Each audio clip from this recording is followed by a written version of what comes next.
The King James Bible, the Book of Esther, chapter 5. Now it came to pass on the third day that Esther put on her royal apparel and stood in the inner court of the king's house, over against the king's house. And the king sat upon his royal throne in the royal house, over against the gate of the house. And it was so, when the king saw Esther the queen standing in the court, that she obtained favor in his sight. And the king held out to Esther the golden scepter that was in his hand. So Esther drew near and touched the top of the scepter. Then said the king unto her, What wilt thou, Queen Esther, and what is thy request? It shall be given thee to the half of the kingdom. And Esther answered, If it seem good unto the king, let the king and Haman come this day unto a banquet that I have prepared for him. Then the king said, Cause Haman to make haste, that he may do as Esther hath said. So the king and Haman came to the banquet that Esther had prepared. And the king said unto Esther at the banquet of wine, What is thy petition? And it shall be granted thee. And what is thy request? Even to the half of the kingdom it shall be performed. Then answered Esther and said, My petition and my request is, If I have found favor in the sight of the king, and if it please the king to grant my petition, and to perform my request, let the king and Haman come to the banquet I shall prepare for them, and I will do tomorrow as the king hath said. Then went Haman forth that day joyful and with a glad heart. But when Haman saw Mordecai in the king's gate, that he stood not up nor moved for him, he was full of indignation against Mordecai. Nevertheless Haman refrained himself, and when he came home, he sent and called for his friends and Zeresh his wife. And Haman told them of the glory of his riches, and the multitude of his children, and all the things wherein the king had promoted him, and how he had advanced him above the princes and servants of the king.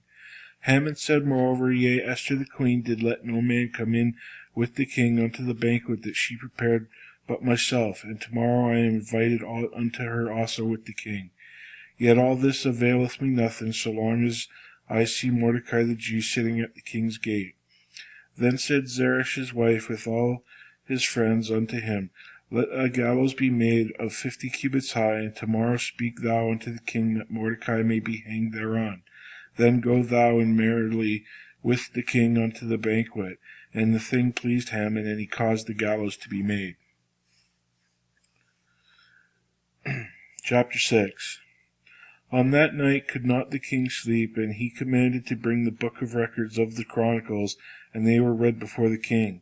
And it was found written that Mordecai had told of Bigthana and Teresh, two of the king's chamberlains, the keepers of the door, who sought to lay hands on the king Ahasuerus.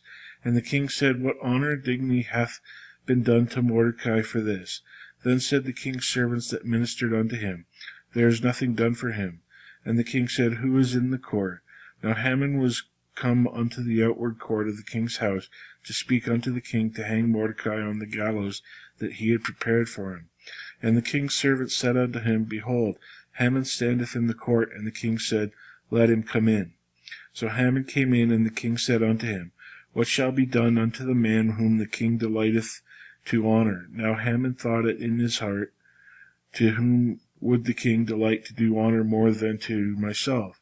And Haman answered the king, For the man whom the king delighteth to honor. Let the royal apparel be brought which the king useth to wear, and the horse which the king rideth upon, and the crown royal which is set upon his head. And let this apparel and horse be delivered to the hand of one of the king's most noble princes, that they may array the man withal whom the king delighteth to honor, and to bring him on horseback through the street to the city, and proclaim before him, Thus shall it be done to the man whom the king delighteth to honor. Then the king said to Haman, Make haste, and take the apparel and the horse, as thou hast said, and do even so to Mordecai the Jew, that sitteth at the king's gate. Let nothing fail for all that thou hast spoken. Then took Haman the apparel and the horse, and arrayed Mordecai, and brought him on horseback through the street of the city, and proclaimed before him, Thus shall it be done unto the man whom the king delighteth to honor. And Mordecai came again to the king's gate, but Haman hastened to his house mourning, and having his head covered. And Haman told Zeresh his wife and all his friends everything that had befallen him. Then said his wise men and Zeresh his wife unto him, If Mordecai be of the seed of the Jews, before whom thou hast begun to fall, thou shalt not prevail against him, but shalt surely fall before him. And while they were yet talking with him, came the king's chamberlains, and hastened to bring Haman unto the banquet that Esther had prepared. Chapter 7. So the king and Haman came to banquet with Esther the queen, and the king said again unto Esther on the second day at the banquet of wine, What is thy petition, Queen Esther? And it shall be granted thee. And what is thy request? And it shall be performed, even to half of the kingdom. Then Esther the queen answered and said, If I have found favor in thy sight, O king, if it please the king, let my life be given at my petition, and my people at my request. For we are sold, I and my people, to be destroyed, to be slain, and to perish. But if we had been sold for bondsmen and bondswomen, I had held my tongue, although the enemy could not countervail the king's damage. Then the king Ahasuerus answered and said unto Queen Esther the queen, Who is he, and where is he that durst presume in his heart to do so? And Esther said, The adversary and enemy is the wicked Haman. Then Haman was afraid before the king and the queen.